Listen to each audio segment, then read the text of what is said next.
Boa noite. Vamos esperar a galera chegar. Ainda não entrou ninguém, né? Hoje nós temos um dia, uma noite especial, um bate-papo especial com vocês. Olá, o Rocco já entrou. Enquanto o pessoal vai chegando, Rocco, eu acho que é legal, primeiro, assim, a gente está junto nessa live depois de tantos anos, né? A gente tem a oportunidade de estar trocando informações. Eu vou preferir não falar quanto tempo tem que a gente se conhece, É melhor não, né? Deixa porque isso passar. pode, Essa parte pula. porque senão a gente vai se denunciar, né? É, Você e os seus cabelos brancos te denunciam, mas eu não, né? Não eu tenho esse problema. já estou aqui com os meus cabelos na época de faculdade, era uma época, agora já estamos com o cabelo grisalho, né? Então já denuncia um pouquinho aí. Pois é. Mas é muito bom, né? Depois de tanto tempo, a gente poder estar trocando informações em uma área do conhecimento diferente, né, daquele curso Uhum, que fizemos juntos. uhum. Então, assim, para quem já está aí, nós estudamos juntos em São Oi, Paulo, Michele, seja dentro. bem-vinda. Michele que entrou agora aqui, é lá da cidade de Olha, Irati. Eu fiz um workshop sobre depressão lá, filha da professora Neuraci. Obrigado, hein? Obrigado por entrar aí também acompanhar a nossa live aí. é, então, então, apesar da gente ter feito, se conhecido há tanto tempo atrás, no curso de teologia, que não era dentro da área terapêutica Uhum. necessariamente, mas fizemos cada um a sua estrada, a sua caminhada nessa direção. E hoje a gente está aqui para falar de um tema extremamente pertinente, mas pelo viés terapêutico, né? Para discutir essa questão Isso. mais do psique, das relações humanas. Vamos falar sobre ansiedade e sobre depressão. Uhum. Mas antes da gente entrar no assunto, talvez nem todos saibam, os seus convidados talvez não saibam que eu estou aqui em Salvador, Bahia, né? Isso. Conversando sobre o assunto, e os meus convidados não sabem de onde você fala. Exatamente, né? Você vê, nós estudamos em São Paulo, né, em Arujá, né, mais precisamente, há alguns anos atrás aí, com o pessoal, né, que e, né, cada um foi para um outro canto, né? O Genival aqui da cidade de Arapongas, meu brother. Um abraço, Genival, que também entrou aqui. E aí a você em Salvador, eu estou aqui morando, residindo em Cambé, minha cidade natal, com um consultório na cidade de Londrina, né? Um grande polo, uma cidade No maravilhosa, Paraná. né? Aqui Londrina, norte do Paraná, e a terra abençoada. Que bom. Então a gente tem público hoje do Brasil inteiro, né? Acredito que Isso. até alguém fora do Brasil também deve estar por aí nos assistindo. Então eu acredito que vamos ter um papo intercultural, Com né? certeza.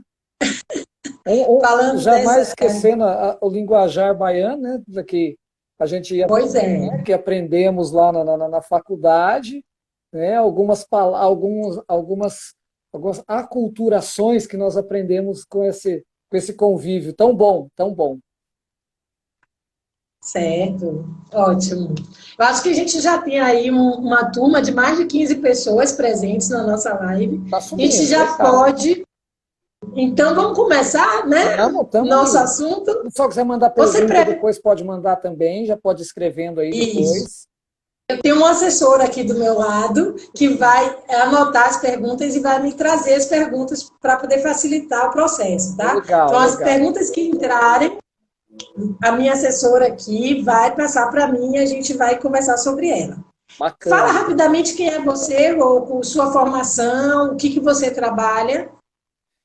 Então, minha formação, além de teologia, que nós falamos que nós estudamos lá em São Paulo, né? Da minha formação também tem a contabilidade e também tem a formação de psicanalista, né? Formado em psicanálise, análise clínica, professor de psicanálise também, também faço mentoria empreendedora, mentoria de pessoas, né? De carreira também, mentoria individual de pessoas.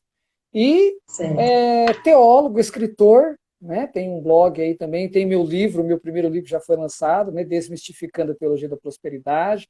Tem um segundo que já está na forma lá na editora, que é Crônicas de um Psicanalista, né? Que foi Que retirado do meu massa! blog. Foi retirado do meu blog aí algumas crônicas de lá, que já estamos com quase 100 mil leitores.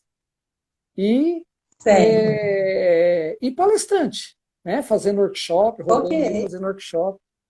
Uma pessoa simples, uma pessoa humilde, de família abençoada, uma família que me deu tudo aquilo que poderia me dar no sentido de cultura, de educação e de valorização familiar, né?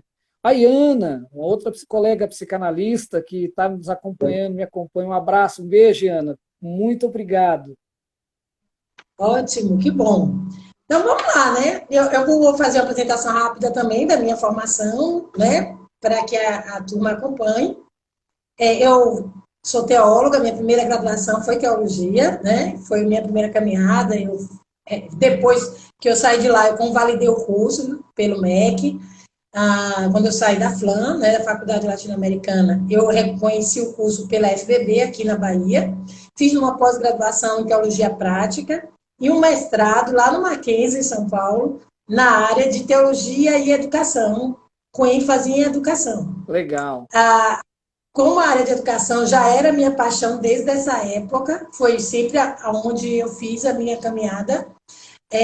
Eu também fiz formação em pedagogia, fiz pós-graduação em psicopedagogia, que é desse lugar que a gente vai conversar hoje, da psicopedagogia. Fiz pós-graduação também na área de gestão educacional e coaching. Então, a minha formação, ela tem essa vertente. Ao longo desse tempo, né, ao longo da vida, eu trabalhei a maior parte dele com educação.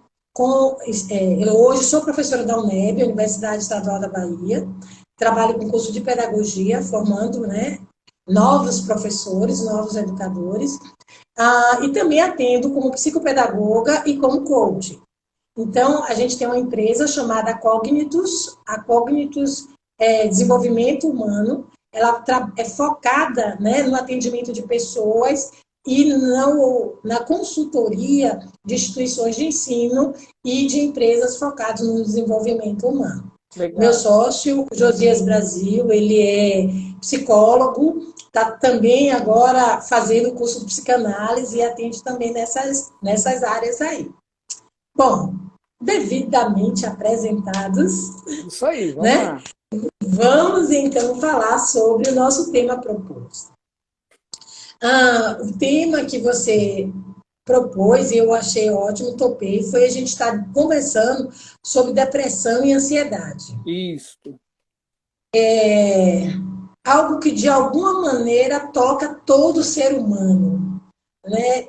Nós vivemos um momento onde as demandas do nosso dia a dia toca o emocional, o psique, o ser desse sujeito de maneiras tão diversas, mas tão intensas, que em algum momento todo ser humano vai passar por processos depressivos, ou uma depressão propriamente dita, ou uma ansiedade, ou problemas maiores como transtornos de ansiedade, enfim. Para a gente começar, eu gostaria de pedir que você definisse para a gente, ou diferenciasse, o que é uma depressão e o que é ansiedade. É a mesma coisa, são coisas diferentes, diferencia para a gente a depressão da ansiedade. A ansiedade, ela vem de casos, por exemplo, que a gente pode falar que é ansiedade, ela tem um diagnóstico específico, que é o transtorno de ansiedade generalizada, que ela é diferente da depressão. Como você bem disse, a depressão ela pode ter, as pessoas até confundem, que são os estados depressivos da depressão propriamente dita. Por exemplo, dentro desses estados depressivos, a pessoa pode até estar sentindo ansiosa, né? A pessoa fica ansiosa, mas tem ansiedade boa. A gente vai falar isso depois. Tem aquelas ansiedades Isso. boas, né? Mas o transtorno de ansiedade em si, ele é um transtorno que podemos dizer assim: o paciente tem um transtorno que o quadro é uma preocupação prolongada, né? Ele tem uma ansiedade intensa, incontrolável, ele tem aquela situação de a ponto de atrapalhar as atividades pessoais dele. Isso é um quadro Certo. de ansiedade crônica, né? A pessoa É um vive transtorno de um transtorno de ansiedade. ansiedade. Seria assim, Isso. em termos leigos, linguagem bem simples, aquela questão de falarmos assim que a pessoa tem preocupação demais para um futuro que nem chegou, né? Não é Exatamente, que não isso aí. tem que se preocupar. A própria etimologia da palavra se fala pré-ocupar, né? Vamos separar, né? Bem Preocupar pedagogicamente, previamente. aproveitando a tua deixa lá, bem pedagogicamente, né? Vamos pegar a etimologia da Isso. palavra.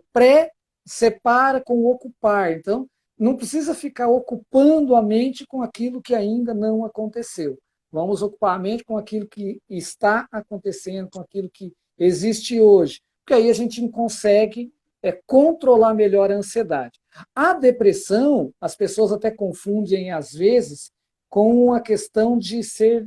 As pessoas até falam que é uma tristeza profunda. Não, tristeza profunda é uma outra situação também. A depressão ela vem do latim depressione, né, que ela coloca ali essa questão, e ela descreve sentimentos negativos sombrios. Olha que eu gosto de usar essa definição, porque o que na mente da pessoa, a única coisa que passa na mente dela são coisas ruins, são coisas péssimas, são coisas negativas, nada vai dar certo, nada vai dar certo, nada vai funcionar, nada funciona, a minha vida não presta, ela perde o interesse e o prazer pela vida, né? De uma maneira simples, que já para as pessoas que estão nos ouvindo, a pessoa, então, com depressão, ela passa por isso. Ela tem sentimentos difusos de longa duração. Entendo.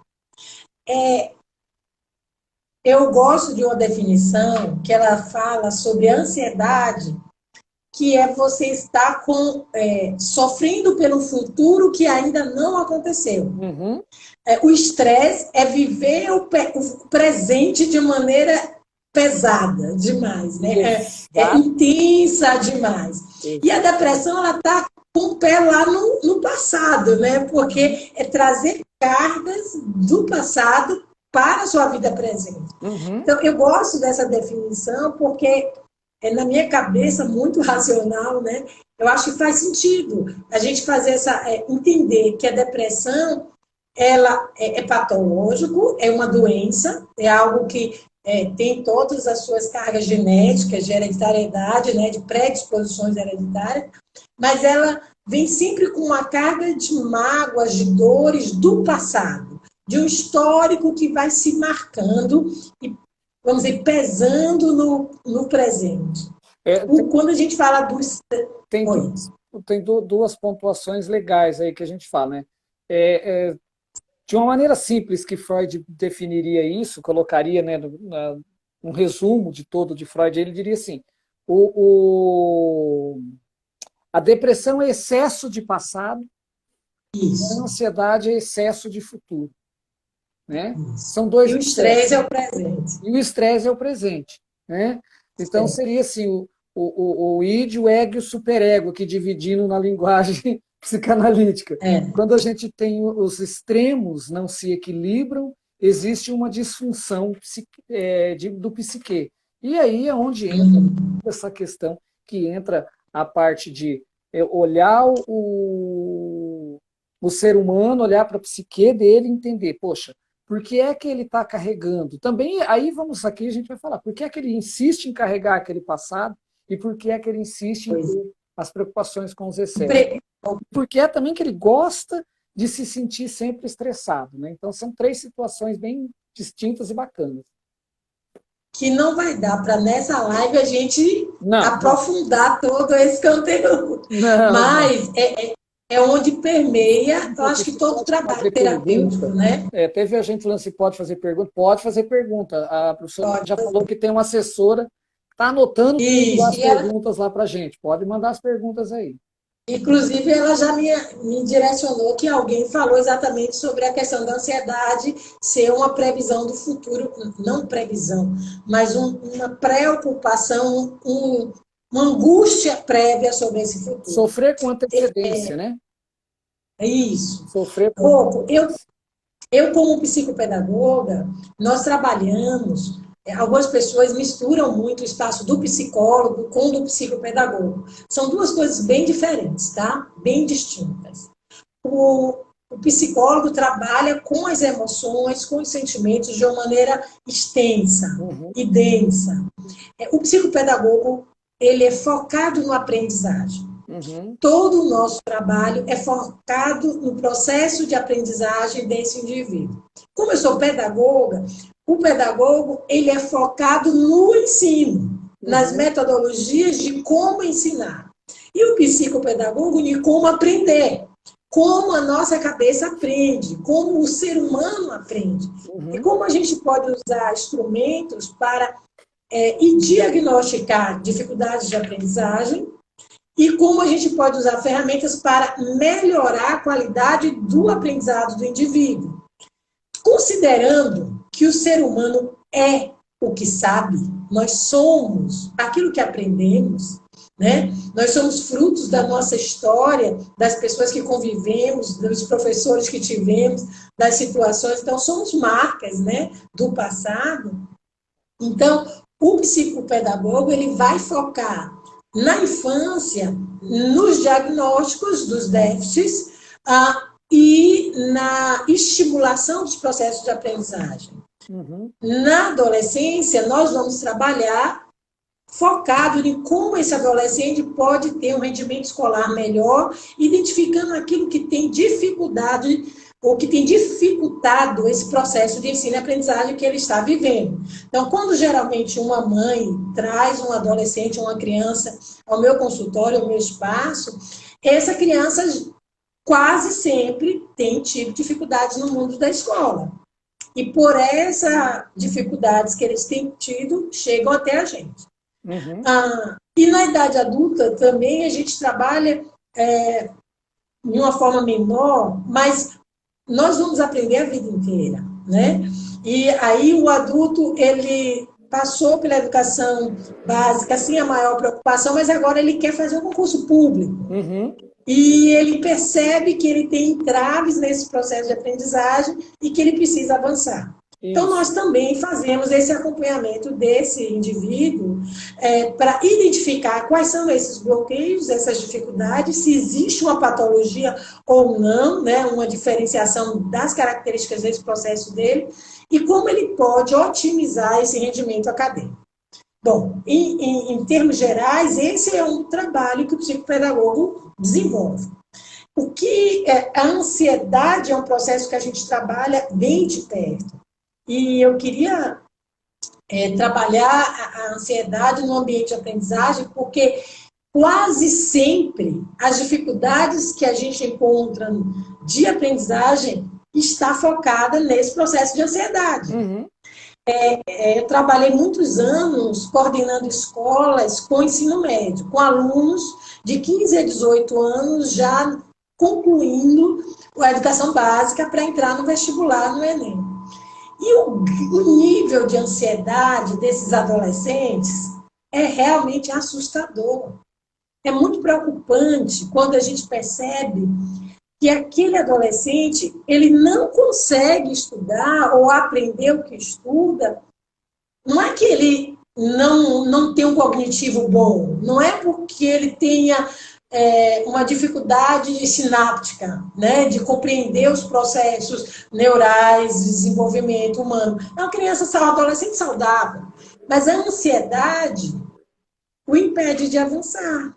Eu já vi muitas vezes meninas e meninos desmaiando na semana de prova, com diarreia na escola, não conseguindo fazer a avaliação porque estava na semana pré-ENEM, entendeu? Então, essas tensões que traz um nível de ansiedade que quase sempre, eu diria, se não é o maior problema no processo de aprendizagem entre adolescentes e adultos, é um dos maiores.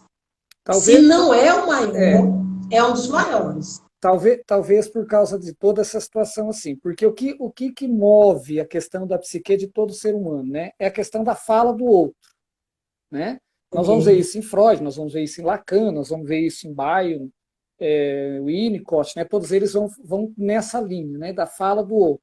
Então, qual é a fala que está sendo impregnada, que está sendo feita naquela criança, naquele adolescente, naquele jovem? Né? Tem uma pesquisa, uma palestra que eu tenho feito agora, que é assim, que eu estou escrevendo sobre isso até, que fala a importância dos pais na primeira infância, com seus desdobramentos na vida, adolescência, adulta, juventude e adulta, né? Porque é exatamente isso. E é interessante porque, assim, por que nós estamos vivendo uma sociedade ansiosa, né? Uma sociedade até estressada, né? Tudo é motivo de estresse, né? A gente vê, esse não pertence a tal grupo, esse é tal grupo, isso, tudo é o estresse, né? Tem que pertencer a tal grupo. Então, esse estresse, essa ansiedade, antigamente, vamos pegar os mais antigos, quando eles tinham, meu pai passando aqui atrás, tá, gente? Antigamente, quando o pessoal ia estudar, a cobrança é diferente. Hoje a criança é cobrada que ela não pode errar, ela não pode ter o momento dela, né? Esse sistema de ensino atual até, como eu atuo também como professor, a gente acaba vendo muitas coisas, às vezes a cobrança, às vezes diferenciada, né? Tem um trabalho que eu faço que é a saúde mental e profissionais a saúde mental e emocional dos profissionais da educação, que a gente comentou outro dia, né? Certo. Bastidores, né? Que eu fiz uma pesquisa com 600 profissionais, desde quem transporta o aluno até na época com quem era secretário de Estado de Educação. Então, por que essa ansiedade muito forte? E ele acaba levando, sim, aí o desdobramento, que não foge daquilo que nós estamos falando, que vai acabar levando a uma depressão, vai acabar levando talvez a um quadro pior, que acaba cometendo até um suicídio, né? Então, todo esse quadro de ansiedade é terrível, porque a criança é pressão. Vamos pegar o videogame. A criança o tempo todo está no videogame e ela está tentando jogar, ela não quer perder, olha, não quer perder. Estamos recebendo muitas perguntas aqui. Então manda lá. E eu estou pedindo para ela colocar na fila aqui. Manda lá. Porque já tem algumas aqui. Mas deixa eu só concluir uma situação. Sim. E aí, porque como a gente está falando com muitos pais aqui, então é uma oportunidade bacana de dividir uma coisa com esse público. Uhum. Muitos dos problemas gerados por esses de aprendizagem por crianças e adolescentes, e até mais os adolescentes, vêm de uma demanda psicossocial. Uhum. Né? E quanto mais elitizada é a escola, maior é o nível de ansiedade que essa criança, esse adolescente vai apresentar. Uhum. Porque a escola, ela exige dele um resultado. O pai exige da escola e exige dele que passe. Uhum. Então, a escola joga um excesso de informação que esse adolescente é obrigado a reproduzir.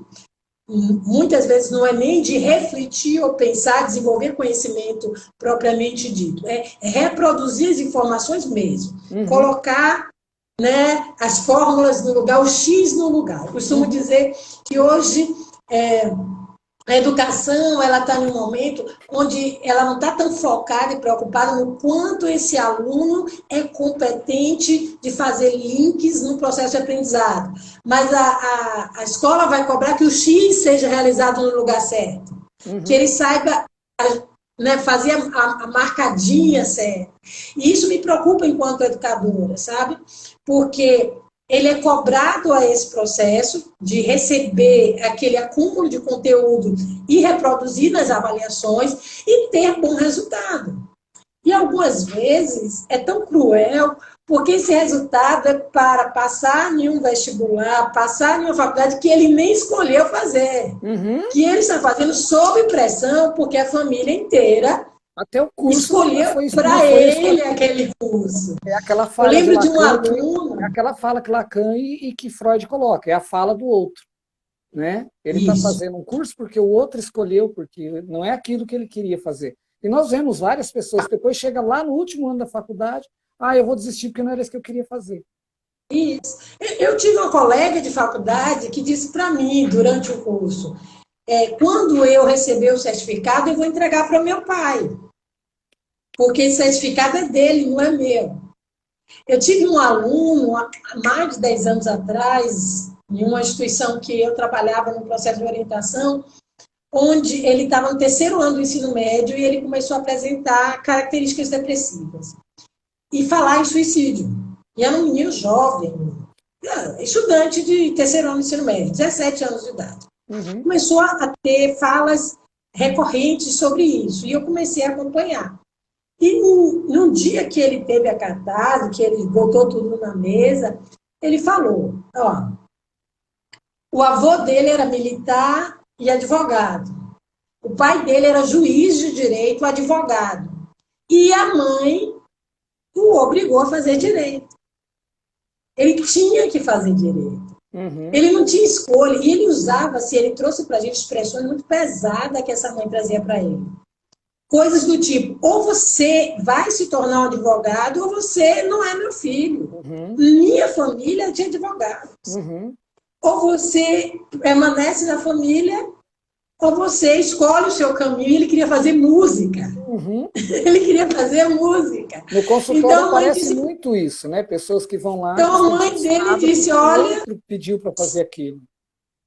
Então, enfim, foi muito pesado, foi uma situação que eu vivenciei, mas em níveis diferentes, essas pressões daquela profissão que ganha mais, que vai dar ele um retorno financeiro melhor, ou que a empresa da família espera que ele desenvolva, enfim. Às vezes é uma situação muito injusta. E não tem como esse adolescente não viver em crises de ansiedade. Uhum. Num processo excessivo de cobranças acadêmicas, extremamente conteudista, com uma pressão social de que ele tem que vencer, de que ele tem que passar, de que ele tem que fazer aquele curso.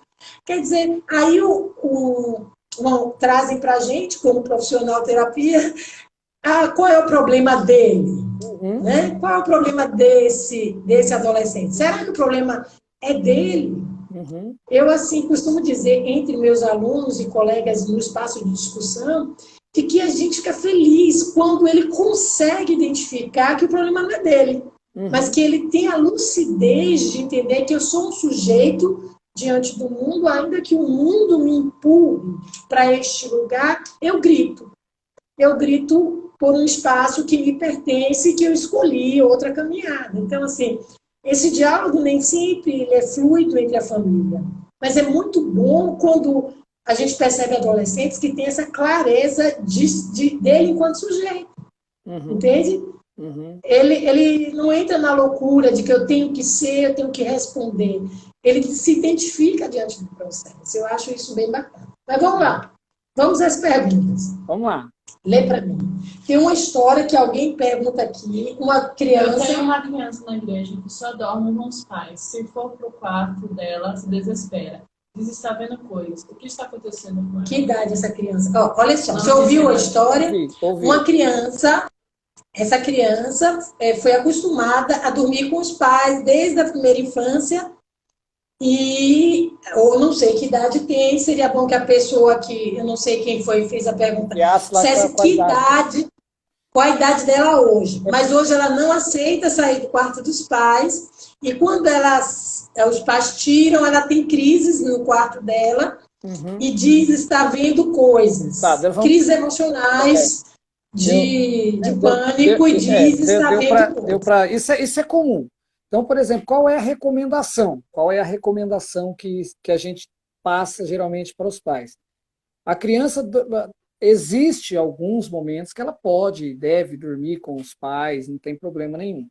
Mas é recomendável que ela sempre durma desde o nascimento no seu quarto. Né? Isso. Ou pelo menos, se tiver o quarto ali, tiver o berço dela, no berço dela. Por que isso? Exatamente o que nós chamamos no tal do complexo de Édipo, né? O tal do complexo de Édipo mal resolvido, que é o que está acontecendo com essa criança. O que é o complexo de Édipo mal resolvido?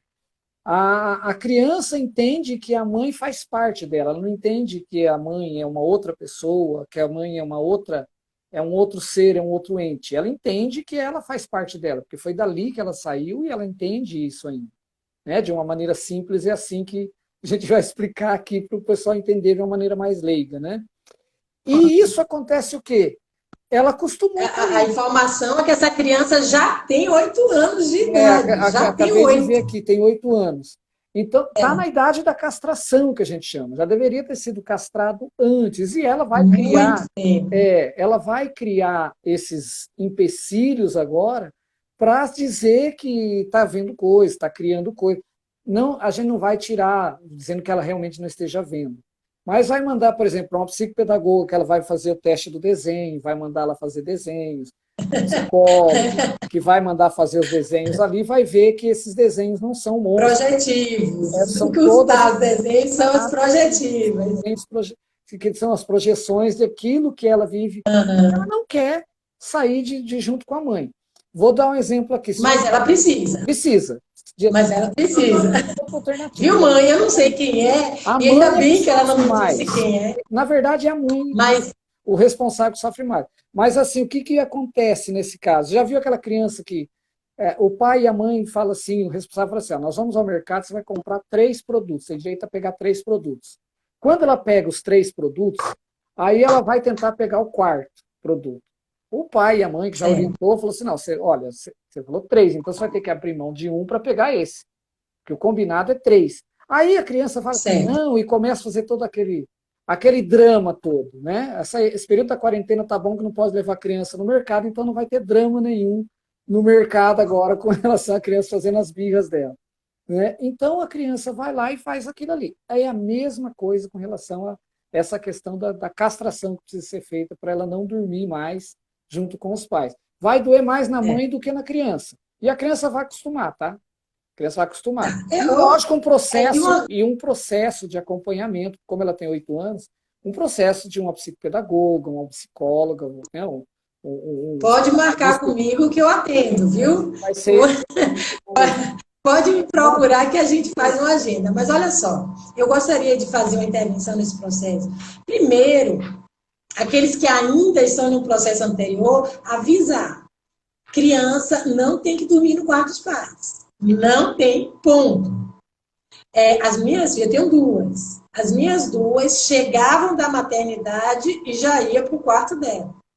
Né? Já tinha o berço dela. Ainda na época o quarto estava em construção, ela ainda ficou um tempo no berço dela, dormindo no meu quarto. Mas assim que o quarto dela ficou pronto, ela já foi para lá.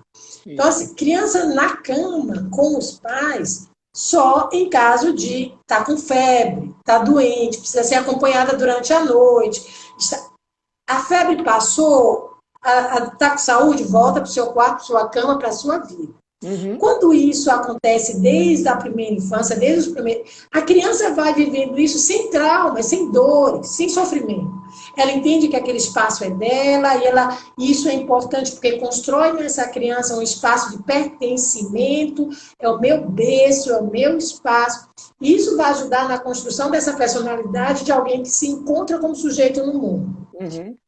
E quando ela percebe que o espaço que ela está não é dela, é a cama do papai e da mamãe, é no meio de alguém, isso vai passando para ela uma mensagem de que ela é uma invasora de um espaço que não lhe pertence. Isso aí. Então não é saudável nem para a construção da personalidade desse sujeito, nem para a saúde emocional do casal, para a intimidade do próprio casal. Eles precisam ter essa vida deles e a criança precisa ter o essa discussão é extremamente relevante porque não é a criança que escolhe ficar no quarto ou na cama dos pais, são os pais que fizeram essa escolha por ela. Agora, quando ela já se apropriou desse espaço, vai ser realmente doloroso retirar, mas é necessário. Não deveria nem estar. Mas uma vez que está a mãe, ela precisa sair. Sabe? Ela precisa sair. Quanto mais tempo ela fica, isso vai trazer marcas para a personalidade dela. Marcas de dependência física, emocional, de falta de característica muito forte, né? Uma característica muito forte, por exemplo, na mentoria, usando as ferramentas, lógico, que a gente tem, né? Quando você vai, ou no consultório, vamos colocar no quadro clínico ali do consultório, você vê assim, pessoas Certo. extremamente inseguras, pessoas extremamente medrosas, pessoas extremamente que são é, é, improdutivas, né? Todas as pessoas que Tiveram pais superprotetores, quase sempre. sempre, sempre, 99,9% é esse caso, e É, tem a questão de causar numa criança que é totalmente dependente. Ela depois, futuramente, ela vai exatamente. procurar uma outra pessoa que ela vai se tornar, ela não vai conseguir ser independente para o resto da vida. Né? Então, Com essa certeza. pergunta, eu acho que A próxima pergunta. é, Gostaria, gostaria de saber se a depressão e a ansiedade têm graus diferentes por classes sociais. É interessante essa pergunta. Então, espero a gente ter respondido, mas a gente fica à disposição para ampliar essa discussão, particularmente depois, isso. seja quem for a pessoa, pode nos procurar, porque esse Depois a assunto gente tem rende. nossos Instagram aqui, manda direct para a gente, Isso, né? Tem o número do nosso WhatsApp lá na bio também, pode mandar isso. para a gente está à disposição. Olha só a próxima pergunta. Temos umas 5 já aqui, viu? Mas olha só, a pessoa está trazendo. Existem níveis de ansiedade e depressão, existem graus, níveis. Esses níveis têm relação com a situação financeira, social do indivíduo? Quer dizer, o nível de ansiedade e depressão que essa pessoa vem a desenvolver está relacionado com o ambiente social, sociocultural dela? É uma mescla E aí, aí, como é que é uma mescla. Eu até vou pegar uma tela aqui, que eu estou também com o meu notebook aqui, que eu tenho um material que eu faço workshop, que eu falo sobre isso. Por exemplo, assim, primeiro que ela não tem distinção de classe social, né? Vamos colocar assim, ok? né? Só Depressão bate na porta de todo mundo. bate na porta do mundo. Da criança, do adolescente, do jovem, do adulto, da pessoa de idade, né? O senhorzinho. Uhum. Mas os fatores que influenciam, que eu acho que a gente pode englobar isso, talvez essa pergunta a gente pode resumir dessa forma. Os fatores que influenciam podem ser tanto social, como biológicos, quanto psicológicos. E aí vamos definir esses três aqui. Fator social significa questão monetária, questão valores? Não. Fator social significa uma questão. Vou contar uma história aqui, por exemplo, um garoto que mora numa favela e um garoto que Isso, mora numa cidade, num bairro nobre. O que mora na favela se deu bem e o que mora no bairro nobre ele entrou em depressão e tenta suicídio. Então, quer dizer, o fator certo. social aqui não é o valor monetário, mas é o fator social psicológico que envolveu tudo isso. Qual era a pressão psicológica que ele vivia? Qual foi a estrutura familiar desses meninos, dessa pessoa? Qual a estrutura psicológica que foi passada por trás dele? Quais são os traumas que ele viveu? Porque assim, o nascimento é um Ok. trauma. Todos nós passamos pelo primeiro trauma, que é o nascimento. Estamos no ventre da mãe e tem que sair dali. Alguns parto natural, e isso vai influenciar. Né? O parto Não é natural, à toa que já se nasce chorando, né? o parto natural e a cesárea influencia muito depois no desenvolvimento também das crianças, dependendo, vamos colocar um parênteses aqui, dependendo muito também da questão dos pais, mas influencia demais também essa questão. Certo. Mas nessa Ok. questão que é da pergunta dela, existem algumas questões, por exemplo, que dá para diferenciar. O próprio CID-10, quando você coloca lá, a categoria da depressão ela é colocada como B32, e aí ela tem as diferenciações lá 32.2, 3, 4 e 5, né? Que é para diferenciar que tem um Uhum. estresse pós-traumático no meio, tem algumas situações ali nesse meio todo. E segundo o DSM-10, que é o Diagnóstico de Saúde Mental, o 4, que saiu lá nos anos 80, né, que foram os primeiros nos anos 80, eles já traziam essa diferença. E essa questão que ela traz da diferenciação dos níveis de depressão, pode ser a questão de uma depressão mais aprofundada, uma depressão mais suave, vamos dizer assim, e uma depressão daquela que a pessoa está conseguindo já sair dali. Um pouco sobre isso, até porque, assim, na psicanálise, a gente entende que a vivência disso, ou a empatia de se colocar no lugar da outra pessoa para vivenciar aquilo que ela está passando para a gente na análise, é muito importante. Então, existem sim alguns quadros diferenciados de análise da depressão. Alguns podem ser um quadro mais pesado, que aí todo quadro de depressão muito pesado vai necessitar de um acompanhamento medicamentoso, que aí é só o psiquiatra que vai dar, que aí sempre é o psiquiatra, não o psicólogo ou psicanalista. Nós não podemos medicar e nem retirar uma medicação, mas a gente entende o porquê daquela medicação, quais são os seus efeitos, né? Todos nós temos as nossas formações, estudamos para isso, mas quem medica é único e exclusivamente. Então, em alguns casos, não tem como não ser um caso medicamentoso. Eu acho que eu consegui resumir aqui de uma forma essa pergunta. Eu quero acrescentar em Se tiver alguns dúvida, para a pessoa comentários. mandar mais. Viu? Se a pessoa tiver, pode continuar mandando. Se não respondeu, fala, olha, Então, deixa eu dar o meu parecer. Depois. Eu quero dar o meu parecer, minha contribuição nesse ponto e também acrescentar alguns comentários que a gente está recebendo. Quando a gente fala da situação das crianças nos quartos dos pais, houve comentários sobre pessoas que moram em casas pequenas, com um quarto só, ou em situação de vulnerabilidade, enfim, onde não tem condição financeira. Então, deixa eu abrir um parêntese aqui, até na pergunta anterior, para dizer, nós estamos falando que é ideal. Se não tem condição, só existe um cômodo a casa, e essa casa tem que estar ali, todos os habitantes dela, o que não tem remédio, e remediado está, já dizia minha mãe. Não tem remédio, não tem opção. O que a gente está falando é de questões do que deve ser, o que é saudável, o que é indicado, o que é melhor. Então, não quer dizer que a gente vai estar aqui pesando a situação financeira de alguém que não tem condição de tirar, porque só tem. Mas se existe 2 cômodos na casa, uma sala e um quarto, já dá para dividir isso aí na hora de dormir, tá? Então, a indicação... Deixa eu fazer uma pontuação nessa que você falou de um cômodo só, que é interessante. Por exemplo, você lembra da favela lá de Guarulhos, que a gente fazia estágio lá, né, da época de pandemia, né? E aí eu lembro de situações que eu vivi ali, que eu vivenciei, que foi muito interessante. Eu fui fazer um estágio lá com uma assistente social, né? E eu aprendi muito com ela na época. E a gente foi a uma casa e tinha ali em torno de 5, 6 crianças na casa e um cômodo muito pequeno. Mas eu achei muito fantástico qual era o grau que ela já tinha implantado ali de ensino na casa.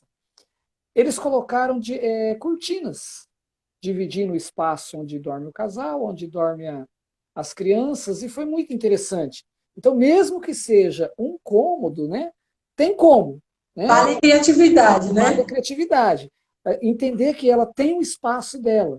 Né? Lógico que aquilo que você falou, leva-se em consideração e lutar para sair. O que é possível fazer, né? Possível. Uma coisa é o ideal, outra coisa é o real, Exatamente. o que dá para fazer. Mas coloca lá um pano, alguma coisa para separar o ambiente onde é da criança. Pois é, faz um rodízio aí, né? Exatamente. Mas vamos lá. Eu queria também dar uma contribuição com relação à relação social, econômica e cultural e a questão da depressão e ansiedade.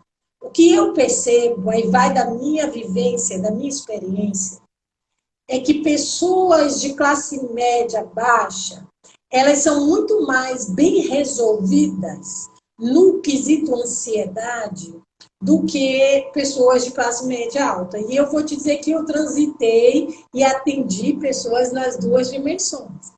E ainda atendo, né, desses 2 espaços. Tanto quanto psicopedagoga, como professora, coordenadora. Hoje eu estou na universidade estadual, então os meus alunos, na maioria, são classe média baixa, né? São pessoas simples. Até porque eu dou aula no Campus 13, não é em Salvador, eu dou aula no interior do estado. Mas, em termos gerais, o que a gente percebe é a criança criada em uma situação econômica inferior, mais baixa, é dada a ela responsabilidades mais cedo. sabe? Ela tem responsabilidades mais cedo, ela recebe autonomias mais cedo. E uma criança de classe média alta, ela, principalmente filhos únicos da vida, são hiperprotegidos. Eles não podem pôr o pé no chão, andam tarde, sabe? Então, é lógico, uma criança que a mãe carrega no colo, o pai carrega no colo o tempo inteiro, se pôr o pé no chão, o chão está sujo, essa criança não vai andar tão cedo. Porque para andar, ela precisa pôr o pé no chão. Se ela não pôr o pé no chão, mãe, pai, ele não vai andar. Aí eu já vi uma vez uma mãe que ela colocava o edredom, um colchonete no chão para a criança andar. Ninguém aprende a andar em colchonete. Tem que ter um chão firme, chão, para poder ela andar. A mesma coisa a oralidade. A criança olha para o objeto, ela no mesmo momento, o pai entrega, a mãe entrega, porque sabe que ela deseja. Então, supre todas as necessidades daquela criança no primeiro momento. Essa criança não vai falar, ou vai ficar 2, 3 anos para começar a falar. Porque Vygotsky já dizia que nós somos seres sociais. E nós aprendemos, nós somos diferentes dos outras espécies. O ser humano, ele aprende copiando quem ele vê. Eu gosto muito de uma expressão do Vygotsky, que ele diz assim, se você pega um cachorro, um gato, e cria ele longe de tudo e de todos os outros da sua espécie, um dado momento da vida, o cachorro vai latir, o gato vai miar, porque ele é gato. Mas o ser humano, ele só vai falar se ele ouvir outros seres humanos falarem. Porque nós somos sujeitos que aprendemos por imitação. Nós aprendemos a andar porque vemos os nossos iguais andando, né? Nós falamos porque os outros falam. Então, essa relação social vai moldar e muito esse sujeito. Então, os pais têm que entender que os seus filhos precisam, desde cedo, desenvolver autonomia. E para desenvolver autonomia, ele vai ter que correr riscos. Sempre, né? Ele vai ter que cair para levantar, ele vai ter que ter a necessidade de falar para repetir, eu quero isso. Mas se ele fala, a mãe já entrega água, né? Ele não vai precisar falar água, dá trabalho. Para que ele vai ter esse trabalho? E aí, então, vai gerar um adulto depois frustrado, um adulto depressivo, um adulto que vai... Cheios de sequelas. Vai ser sempre uma questão... E tem mais perguntas lá? Tem. Então, só para concluir, o grau sociocultural vai influenciar, sim. Mas vai influenciar muito mais a maneira com que esse pai, essa mãe e as pessoas que convivem ao redor dessa criança intervêm, né, na formação de vida deles. Pessoas que aprendem desde cedo a lidar com problemas, ele vai ter menos medo de enfrentar problemas na idade adulta. 10 minutos. Ok? 10 minutos. Qual é a outra pergunta? Quais sintomas de depressão infantil? Alguém está perguntando como é que a gente percebe, quais são os sintomas de identificar que aquela criança está em depressão. Depressão na infância. Depressão na infância, ela tem alguns pormenores diferenciados aí, né? Por exemplo, a criança ela não quer saber muito de brincar, né? Ela não se diverte tanto. Tem a questão da criança tímida, criança introvertida. É diferente. Isso não é depressão. É depressão, gente. Mas a característica você percebe que tem criança que realmente ela fica sempre ali... Eu vou usar uma expressão que a gente usa aqui, amuadinha, né? Uma criança amuadinha, aquela criança que ela não desmotivada o tempo todo, ela não tem motivação nenhuma, porque introspecção é uma coisa, aquela criança mais fica na dela, mas a criança que que tem nessa questão da depressão infantil, ela tem dificuldade, aí vai desenvolver que a gente até comentou isso um dia, pode ser confundido com TDAH, dificuldade de aprendizagem, né? A questão dela... O TDAH nem tanto, porque o TDAH é hiperatividade, ele vai ser mais agitado do que o normal. Isso. Mas o TDA, sim, O TDA, aliás. E ela vai acabar tendo a dificuldade de aprendizagem, ela vai continuar, ela vai ter uma dificuldade de ter prazer nas coisas, quase a mesma coisa que o adulto. Ela vai ficar sempre mais doentinha que. Não, gente, doente. E vamos entender o seguinte: a psicossomática, né? Porque ela vai ter uma questão que vai ser um pouco mais hipocondríaca. Isso também vai depender da convivência em família, né? De tudo, a questão de tudo é doença, tudo é doença, tudo é doença. Então, aquela criança, para ela. E pressão. Ó, vamos voltar lá na ansiedade. Pressão demais na criança. Colocou pressão demais, a gente tem um termo bem simples, fala assim... Nem de mais, nem de menos, né? A gente já falou, nem de mais, nem de menos. Pressão demais no parafuso, ele espana. Então, vai espanar. A criança precisa usar uma expressão, ser levada com moderação, com cuidado. É muito mais sempre o adulto tendo que se reeducar como que lidar com a criança do que a criança. A criança vai ser mais fácil de lidar, né? Então, alguns sintomas de depressão infantil é muito mais difícil de detectar sem que seja por um profissional. É muito mais um profissional que vai conseguir detectar essas coisas. E aí vai ser aquela questão novamente, levar para um psicólogo, levar para um psicanalista, para um psiquiatra, para um psicopedagogo, porque é ali que vai ser feitos os testes e que vão descobrir o diagnóstico mais assertivo. Eu estou um pouco preocupada porque a gente tem 8 minutos para encerrar. 7 agora. A gente tem as dicas ainda que a gente tem que a gente programou para dar no final. Então vamos fazer o seguinte, faltando 2 minutos, a gente fecha a live e volta para dar somente as dicas de como prevenir depressão, como prevenir ansiedade, ok? Beleza. Pode ser? Pode ser. Então, vou só fechar essa pergunta, fazendo a minha contribuição, e a gente fecha esse momento e vai dar uma estendida só para dar depois as orientações, ok? Bom, peraí. Muitas perguntas eu não dou conta. Deixa eu finalizar. A pergunta última que você estava respondendo é como identificar uma criança depressiva. Então, vamos lá. Mãe, pai, ou aquele que cuida, que acompanha essa criança. Primeira dica, você acompanha essa criança e você percebe que ela tem um processo natural dela. Ela tem os horários dela de comer, de brincar, de agir. Você percebeu que esse processo saiu do curso natural de forma radical. Então, porque se é uma criança que ela é introspectiva, ela é tímida, mas é o natural dela, essa pessoa que o acompanha conhece. O movimento natural é esse, ele sempre foi assim. Então, é uma questão de sensibilidade de quem o acompanha. Mas a depressão ela vai ser percebida porque mudou.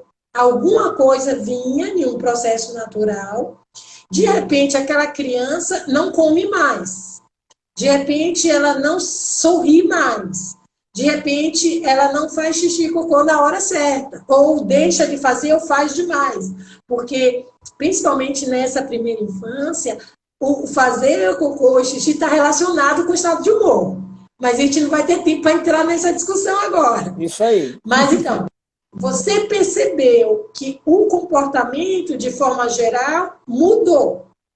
Então, a primeira coisa que você tem que colocar de lado.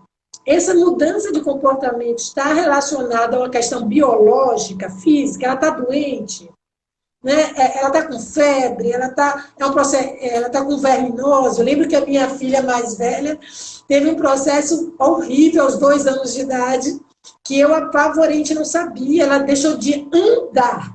Para você ter uma noção. Aquela criança que corria, de repente não queria nem andar mais.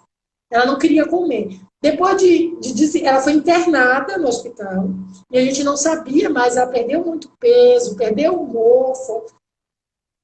E aí, no processo, a gente descobriu que era um verminose, aquelas mais caseiras, populares, lombriga. É por aí. Era isso.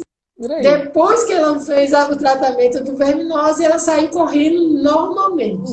Então, primeira coisa, percebeu essa mudança no quadro? Tem que investigar se não é físico, biológico. Isso. Se afastou a possibilidade, não é nada biológico, físico, Então, aí é hora de a gente começar a investigar as questões do emocional.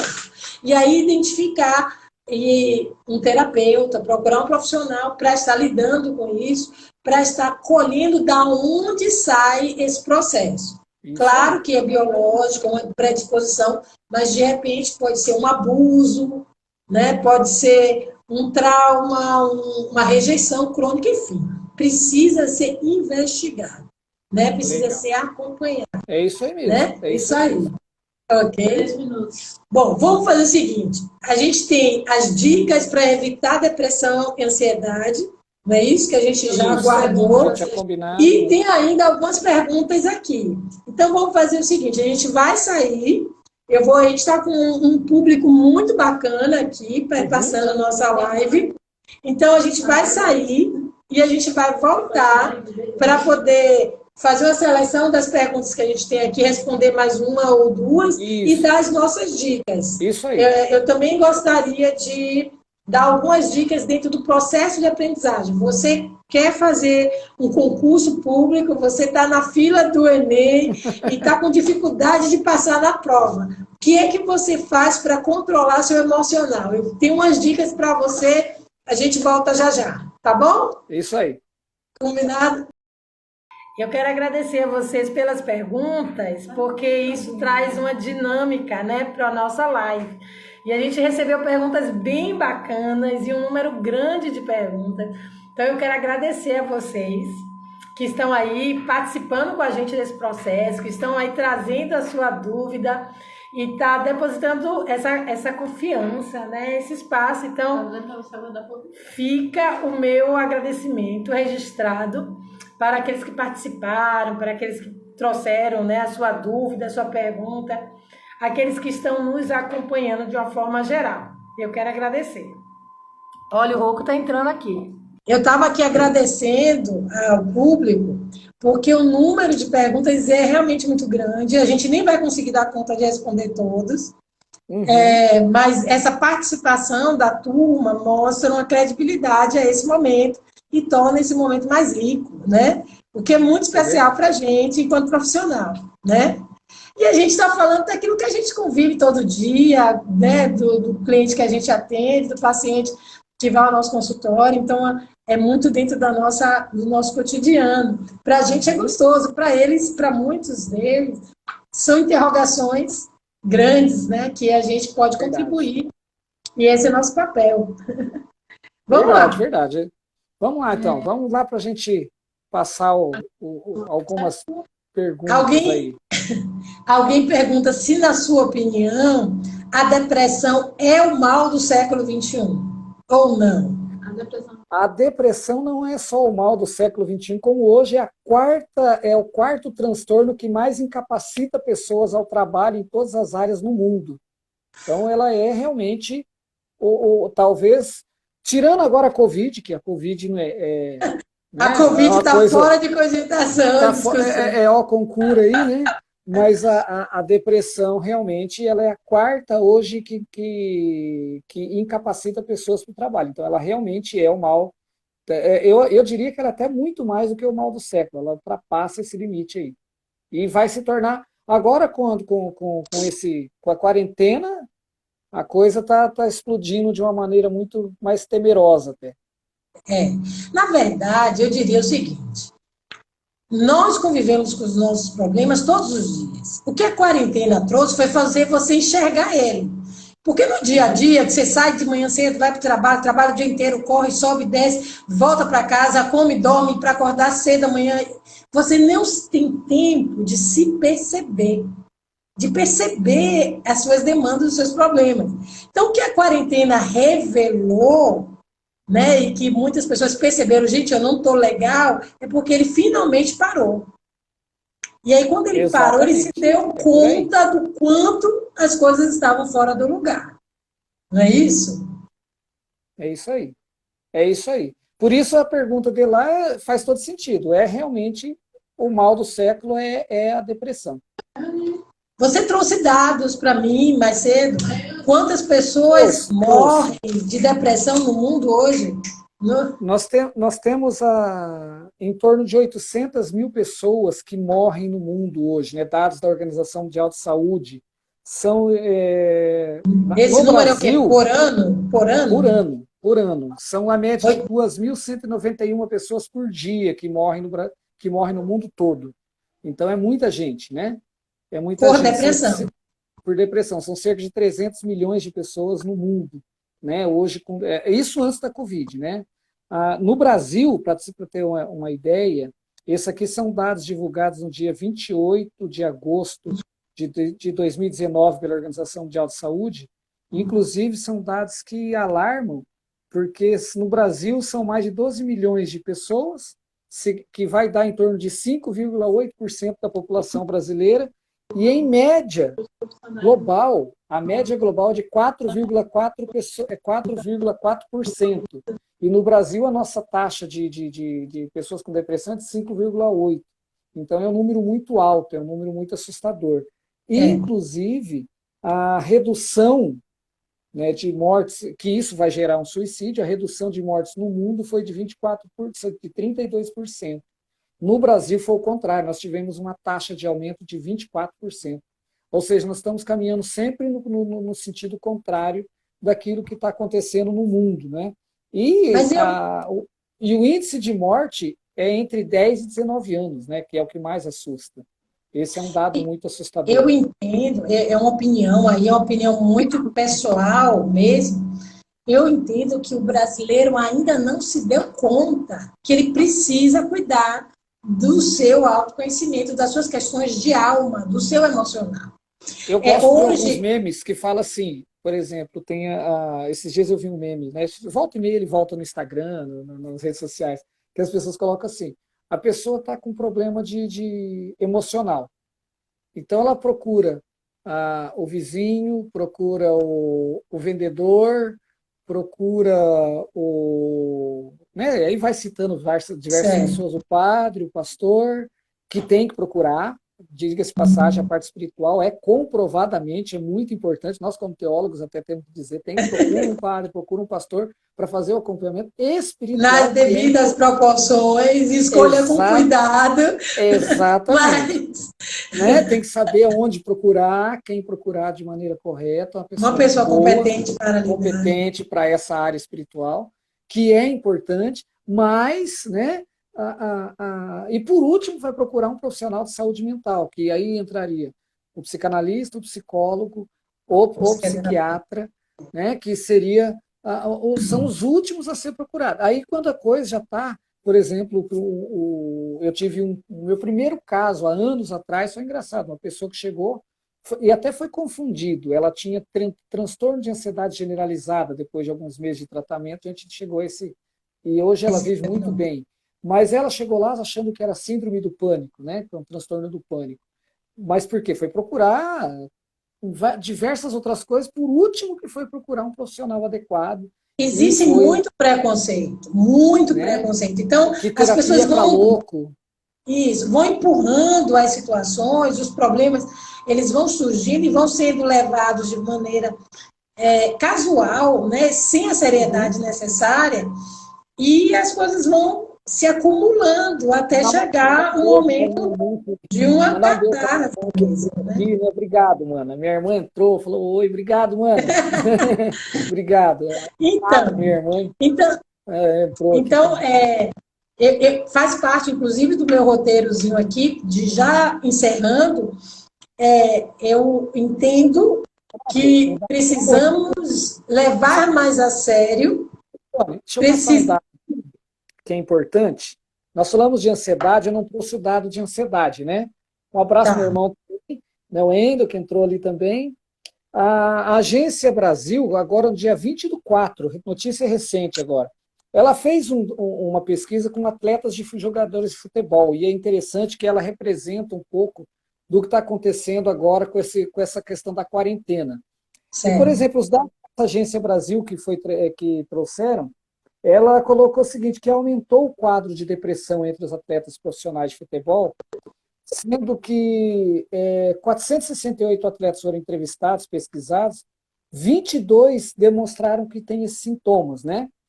E desses 22, 13% são homens e o restante são mulheres. Olha que interessante esse dado.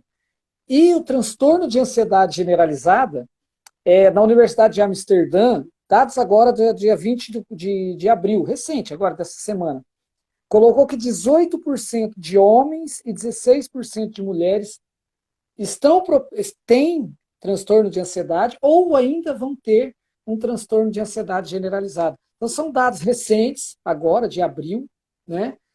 Um pouco também por causa da quarentena, da Covid, mas é um dado que as pesquisas já vinham desde o ano passado, quando nem se falava de Covid, ou da COVID-SARS-2, né, que foi dado o nome de Covid para poder diferenciar. Então, é muito importante. Esses dados aqui são importantes. E vai muito, né? Eu acho que eu não podia deixar de passar esse dado, porque isso é uma coisa que nós temos que tomar muito cuidado daqui para frente. Ok. Então, vamos lá. Para finalizar, entender que nós somos corpo, alma e espírito. Isso quer dizer que, enquanto sujeitos humanos, o nosso corpo precisa ter saúde, se alimentar bem, estar saudável, né? Não ter nenhuma virose, bactéria atrapalhando o nosso biológico. Isso. O espiritual precisa de desenvolver sua espiritualidade, da sua relação com o sagrado, com Deus, independente, né, da religiosidade de cada um. Sim. Mas nós estamos discutindo aqui o emocional, a alma, os sentimentos, as emoções. Eu costumo dizer que todo ser humano precisa ser amado, né? E em todos esses distúrbios, ele vai em busca dessas carências do afetivo, do ser amado, né? Do se sentir acolhido nesse mundo, nesse espaço que ele chegou. Então, daí vai todas essas questões que envolvem as relações terapêuticas, as relações do emocional. Mas fica aqui uma dica, e já uma propaganda, que você precisa cuidar da sua alma, das suas emoções, precisa desenvolver o seu processo de aprendizagem com qualidade, com saúde emocional. E nós estamos aqui para discutir isso e também para te auxiliar naquilo que for necessário. Eu queria pedir para encerrar que você, Rocco, desse as dicas de como evitar ansiedade e depressão. Depois eu vou dar as minhas dicas de como utilizar no processo de aprendizagem. Vamos lá. Algumas dicas importantes que eu considero importante, eu até tenho feito, né? Eu vou fazer um comercial aqui no Merchan, que eu tenho uma lista de transmissão no WhatsApp e tem um canal no Telegram, né, de inteligência emocional. E até essa semana eu estou encerrando, que são 12 formas de se amar, né, na lista de transmissão, que eu faço um vídeo de um minuto, né, dicas de um minuto, um videozinho. E algumas eu coloquei aqui, por exemplo, que a pessoa vai conseguir, né, prevenir, por exemplo, organização de tarefas, ela saber como eu vou organizar minhas tarefas, estabelecer prioridades na vida, ou já diria, né, tem um autor que me fugiu agora o nome dele, que ele diz assim, se nós temos prioridades, nós já erramos, que nós temos que ter prioridade, né, que prioridades não existem, mas estabeleça uma prioridade, para depois colocar as outras coisas. Reconhecer o limite da pessoa, porque nós todos temos um limite, nós não somos seres perfeitos, nós somos seres falhos, nós temos o nosso limite, então reconhecer que nós temos um limite, evitar coisas que não nos vão, e agora nesse tempo de Covid, aqui uma dica super importante, desliga um pouco a TV, desliga um pouco os noticiários, deixa de ver muita fake news, deixa de ver, até com relação à política, né? Não vamos, abre um parênteses aqui, não se meta em muita coisa que não vai te dar futuro, porque isso vai fazer você entrar em depressão. Tenha tempo para assuntos pessoais, coisas suas, né, para o seu interior, para você mesmo. Melhorar o relacionamento interpessoal, que é importante, isso envolve todas as áreas, né? Começa na micro, vai para macro, né? Eu sempre falo, começa pequeno aqui, para depois vai aumentando para um relacionamento macro. Pratique um hobby, embora agora nós temos que ficar em casa, mas em casa também dá para fazer. Pega Poxa, dá para fazer muita coisa. Dá. Pega o pacote de arroz para fazer levantamento de peso, pacote de feijão está caro, mas pega o pacote de feijão, né? Então você vai faça sempre uma autoavaliação de você mesmo, todos os dias, né? Procura fazer uma autoavaliação. Não se cobre tanto. Né? Esse é um problema muito sério, não se cobrar tanto. Né? E, por último, aqui, procure um profissional capacitado. Né? Eu estou aqui à disposição, faço atendimento online, por videochamada, por Skype, por FaceTime. Dá o seu contato. Né? Dá o O seu meu contato aí é 43 99 43 o código de área. Isso, 99844-6637. Né? Ou entra na bio aqui depois, manda um direct, tá? Tem o meu número do Zap ali. E manda um direct também, a gente conversa, passa lá todos os dados para você. Tá bom? Uma outra questão importante de dica que eu quero deixar são algumas formas de prevenção, que é importante a gente falar porque a gente tem visto. Há um pacto que não se divulga a questão de suicídio, mas tem acontecido muito suicídio nessa época. Muito. Então eu vou passar algumas dicas aqui de prevenção. Não é que a pessoa vai... Mas, por exemplo, escuta especializada. Né? Procure levar a pessoa para uma escuta especializada e procure escutar a pessoa. Deixa ouvir a pessoa. Conversar com essa pessoa, se essa pessoa ela vai te dar uma abertura, conversa com ela, escuta o que ela tem a dizer. Encaminha para um acompanhamento, apoio familiar, levar a sério o que essa pessoa diz, quando ela fala alguma coisa, leva a sério, e muito amor. Né? Freud dizia assim, que em última análise a cura vem pelo amor. Né? Então, se até ele reconheceu que a cura vem pelo amor, né? A cura da alma, a cura da psique, é importante. A necessidade de ser amado, como eu falei. Né? O ser humano, já diria o filósofo, o ser humano tem uma necessidade que é ser desejado. Né? Sócrates já dizia isso. Então, se o ser humano tem a necessidade de ser desejado, de ser amado, vamos levar isso para as outras pessoas. Poesia é bom, estou vendo que escrever poesia ajuda também. Deve ser o Carlos aí. Então, vamos lá. Então, vou dar as minhas dicas. Você que está no processo de formação, ou no concurso público, ou você tem algumas dificuldades na hora de fazer uma prova, ou mesmo de falar em público, né? Eu estou aí preparando um material sobre retórica, oralidade. E a gente sabe que muitas pessoas têm um problema nessa área também. Eu queria dar algumas dicas para você diminuir o grau de ansiedade com relação às suas avaliações, se é uma entrevista de emprego, se é uma prova, se é o vestibular, enfim. Primeiro, a maioria, e eu convivi dentro da escola há muito tempo, professor é aquele sujeito que nunca sai da escola, né? Faz recuperação, todo mundo vai embora e ele fica lá. Então ele permanece. Leandro Carnal diz que o professor é um eterno estudante, né? Pois ele é. Não é aprovado. Eu fiquei anos e anos dentro da escola. Perdi as contas de quantos anos eu vivo dentro da educação. Mas vamos lá. O brasileiro geralmente estuda errado. Eu vou dizer o que você faz de errado e que precisa ser corrigido. Por exemplo, geralmente as pessoas ficam algum tempo sem estudar nada, o ano começou, o conteúdo começou, eu não estudo porque ainda é pouca coisa. Chega uma semana antes da prova, você quer aprender tudo, de todos os conteúdos de uma só vez para fazer a sua avaliação. Definitivamente isso não dá certo. É muito conteúdo para um HD pequeno.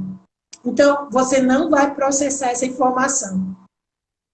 Então, uma situação aprenda um pouco de cada dia. E olha, mas isso, qual o mistério disso? O mistério é o seguinte. Deixa eu dar um exemplo para a gente entender bem. Quando alguém chegou para você e te disse assim, Rocco, eu tenho algo para te contar. Quando você chegar em casa à noite, eu vou te contar, tá bom? O que isso vai acontecer? Você vai passar o dia inteiro com isso na cabeça, não vai? O que é que falta eu saber? O que é que eu vou saber? Isso vai te acompanhar o dia inteiro, porque aquela informação lhe provocou um incômodo, ok? E você vai ficar o dia inteiro querendo saber a resposta. Então, a sacada é essa.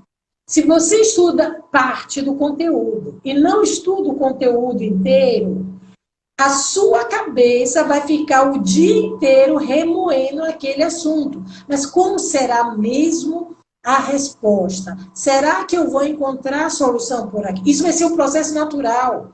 Então, aquilo vai ocupar a sua cabeça. E esse processo de aprendizagem vai ampliar os movimentos neurais e vai reter esse conteúdo de forma que você vai se apropriar dele de maneira mais rápida.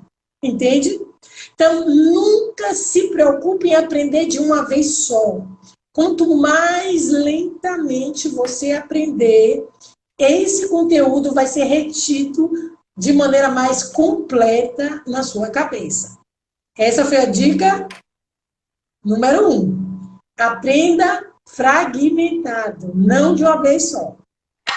Segundo, é necessário que você durma bem. E é outra coisa que os adolescentes, os alunos não fazem. Na véspera da prova, ele faz o quê? Fica até de madrugada, 2, 3 horas da manhã estudando, porque tem prova amanhã cedo. Então, o que chega na hora da prova, dá um branco, ele não lembra. Por quê? Porque não dormiu bem. Porque o nosso processo neural se dá o seguinte, aqui fica o conhecimento superficial, provisório, e aqui vai vir o conhecimento permanente, aquele que não vai sumir, não vai dar branco. E quando é que ele sai daqui para cá? Quando a gente dorme. Nós dormimos, mas o cérebro continua trabalhando.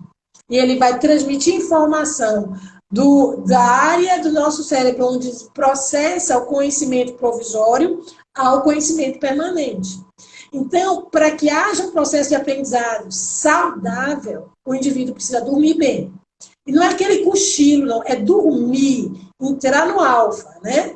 Entrar naquele estágio de relaxamento, para que o seu cérebro possa transformar essa informação que você acaba de receber em um conhecimento adquirido, registrado de forma absoluta na sua estrutura cognitiva, como dizia Piaget. Ok? Então, segunda dica, durma. Estude durante o dia e durma durante a noite. Se for uma questão de trabalho noturno, durma bem durante o dia e estuda à noite. Mas você precisa dormir para que esse processo de aprendizado, de fato, aconteça. Outra dica, né, que eu gostaria de dar para você, diminuir a ansiedade, é o seguinte. Muitas vezes você perde na prova, não é porque você não sabe, é porque você teve o medo de não saber, que é a tal da ansiedade. Eu tenho medo de não saber, então por isso eu já esqueço. Porque você entra numa angústia dessa ansiedade e acaba ficando nervoso, tremendo, desmaiando, dando diarreia na hora da avaliação e você não vai ter um bom rendimento, suadeira e aí vai, né? Então é o seguinte, eu vi essa semana uma colega da área dizer assim, ó, sabe qual é a melhor coisa que você tem que fazer? A pesca. Monte a sua pesca. Você precisa se sentir seguro? Monte uma sequência didática dos conteúdos que você entende que vai cair na prova.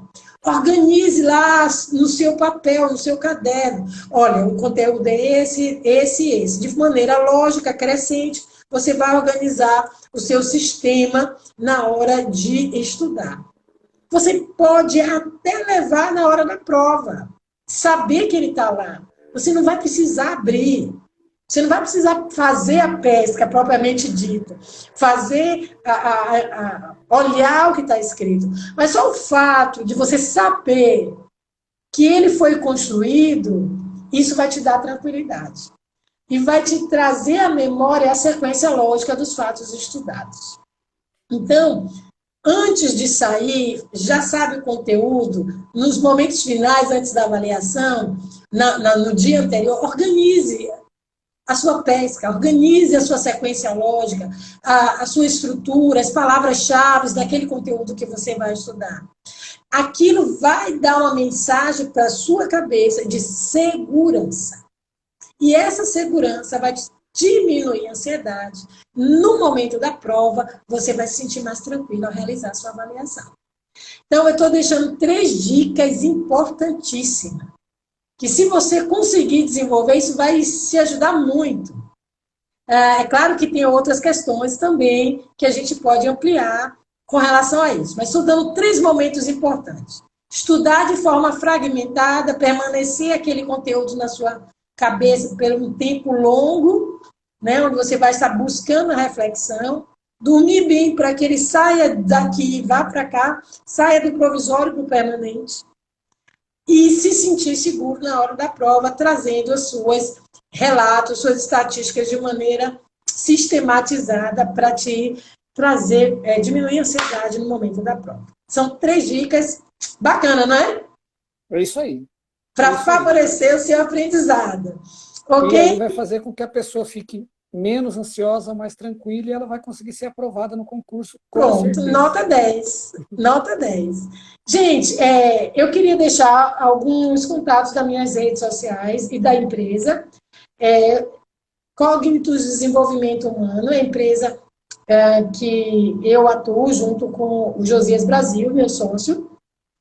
Então, no Instagram, nós temos Cognitus, DH, SSA, que seria Cognitus Desenvolvimento Humano Salvador. Então, vamos lá? No Instagram, Cognitus, DH, SSA.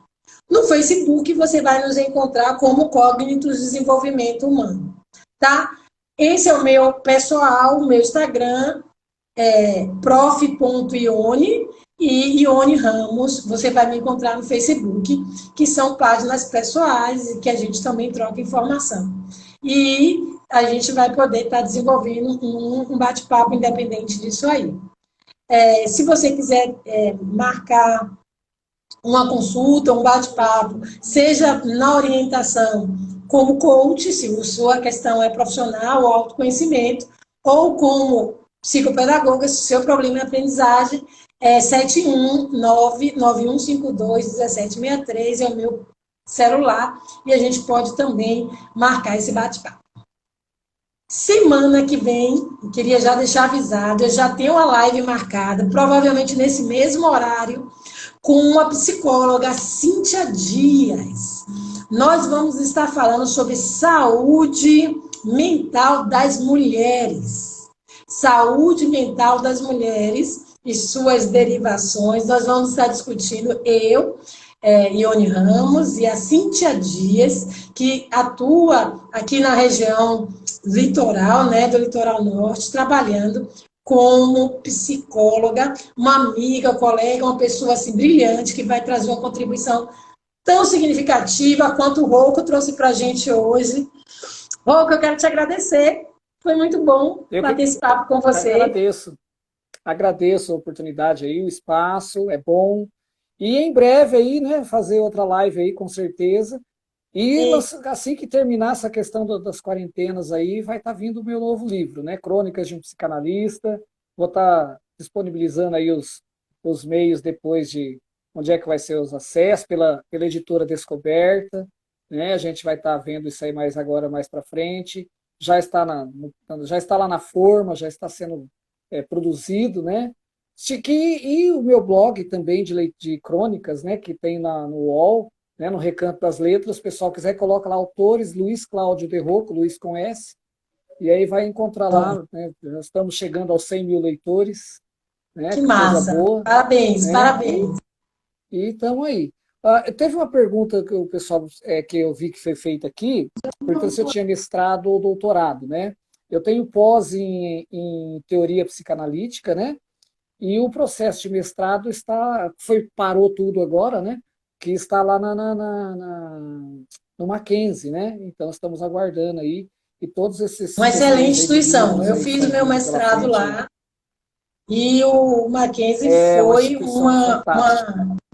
uma divisora de águas, né, na minha formação. Foi muito importante. É isso Eu, aí. eu morei em 3 estados. Eu morei em Pernambuco, em São Paulo e em Salvador. Então, no meu currículo, se baixar lá o Lattes, você vai encontrar formação